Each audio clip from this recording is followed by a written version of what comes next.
What's up guys, gusto mo bang matuto kung paano mag-edit ng ganito? So ang tawag sa edit na ito ay reverse effect. So for today's video, ituturo ko sa inyo ang pag-edit ng reverse effect. Kaya make sure na tapusin mo hanggang dulo ang video na ito. Download lamang ang CapCut application. Pindutin at i-open ang CapCut. Pindutin rin ang new project. And also pindutin ang video na gusto mong i-edit. So ito guys ang example video natin.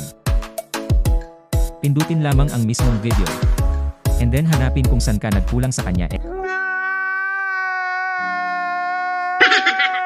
Hanapin sa ibaba ang reverse na icon. Pindutin ito. Hintayin lamang ang pag-loading. And then ito na ang results. At lastly, pindutin na ang save to device.